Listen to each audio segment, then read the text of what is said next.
I like hiking and adventures, of course. So in December we hopped on a plane down to the Western Cape, down to Cape Town, where we did a 2-day hike around Cape Point.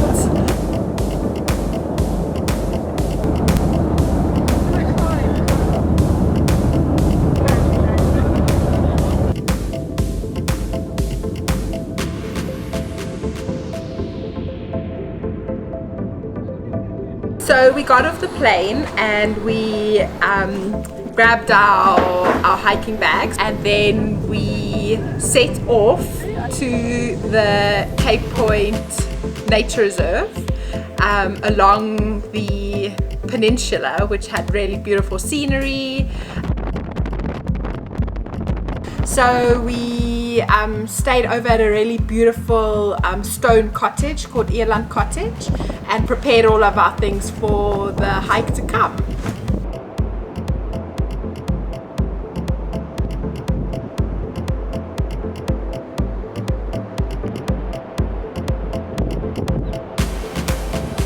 So we hopped in the car and quickly went off to the information center. So I was by myself, and there was a troop of baboons. The males, the females, massive guys with really big teeth.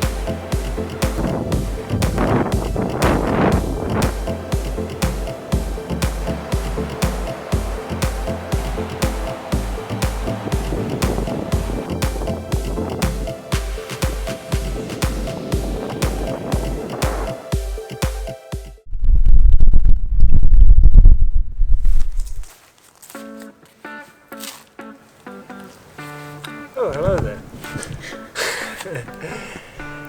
We were there, right in front of Cape Point. The journey awaited us. You could see the point at the far end.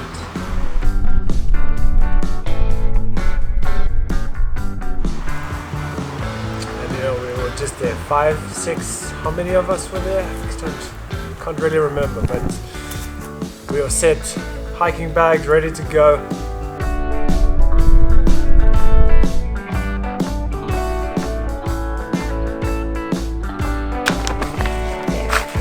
So we started the hike here right at the entrance of the Cape Point Nature Reserve. You do about 1 kilometer on the road before you get onto the trail. The first day, what a good hike. We hiked along the whole coastline. Got to see every aspect of it. It was wonderful. You could smell the breath of the sea just coming in. Unfortunately, the wind was very strong, so it was like fighting. We had to fight our way through it. But you know what? That's what warriors do. Yeah, I lost my train of thought.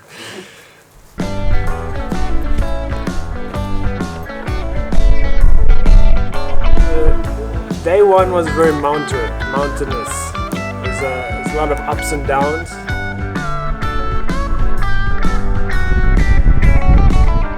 We got to see some wildlife, but it was very rocky, so not too much. We got to see some ostriches just roaming around, doing their thing. Driving through the reserve by car.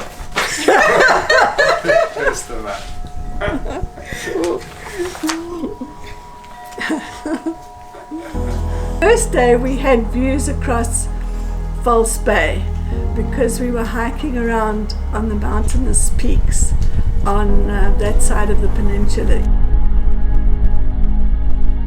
The bay is very familiar to me from my childhood, but this was a completely different perspective, seeing it from a different angle.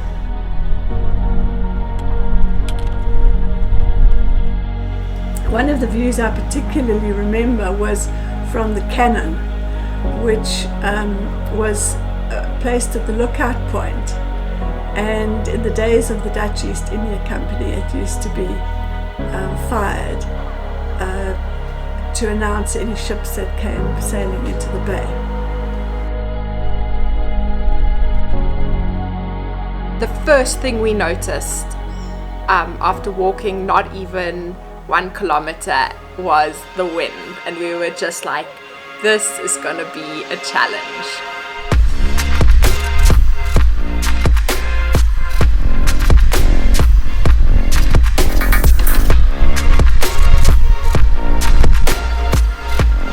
There was one stage during that day particularly where it was just like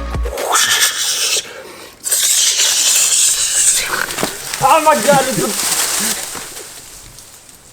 so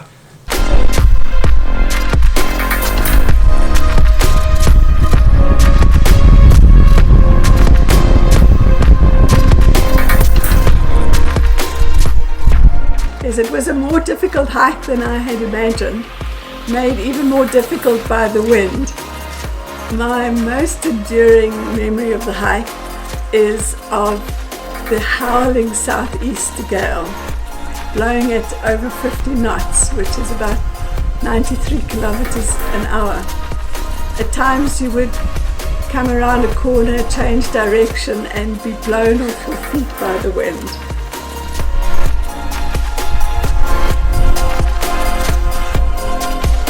The wind was so strong that if you didn't have a hat with a neck strap, you would have been in very big trouble.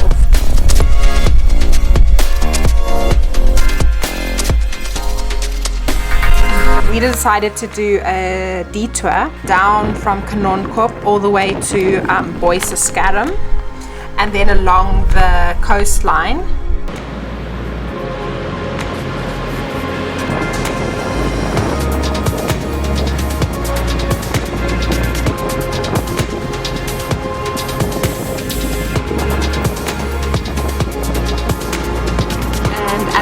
Bay, we met up with the trail again around Maturiskorp, all the way along to the overnight huts, which are at the base of Vasco da Gama Peak.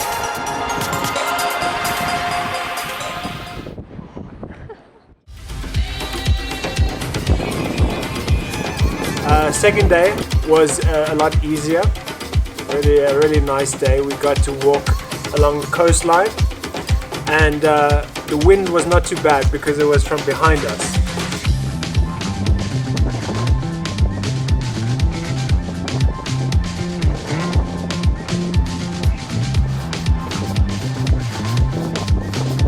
The second day you're walking on the western side of the peninsula, and that's beautiful white sand beaches, a very flat shoreline.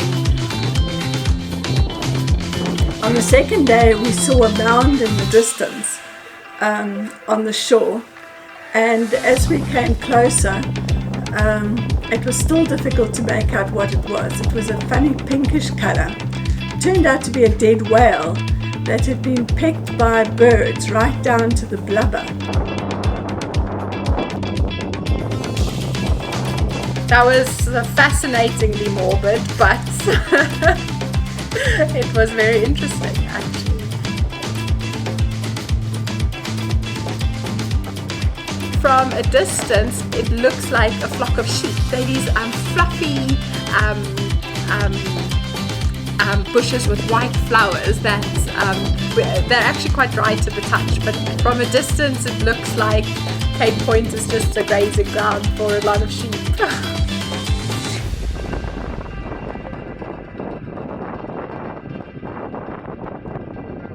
The second day was a longer walk, 20 kilometers. So we started really early in the morning, 7 o'clock, and it takes you all the way along the beach, all along the coastline, up to the freshwater lake, and back to the entrance gate where we started.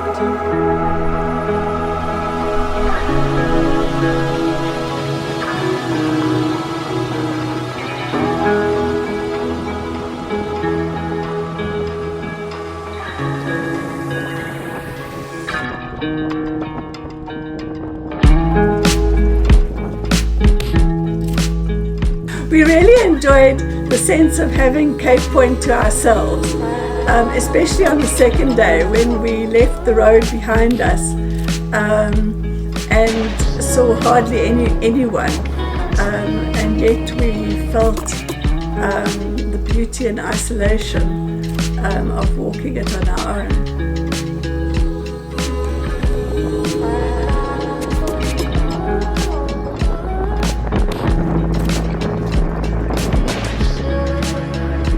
Yeah, so I think what we were really lucky about choosing to hike Cape Point, where most people just go there and drive, is that you get to see all of the diversity in terms of fauna and flora that you otherwise miss.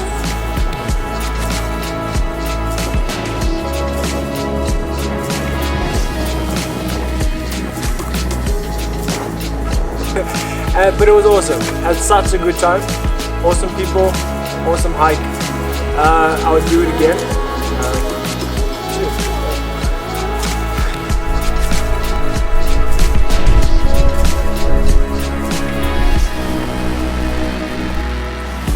So would you do it again?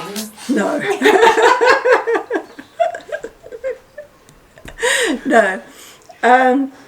If I were to do it again, as our friends tactfully said, that December was not the best time of the year to do it. So if I were to do it again, perhaps September would be a better time.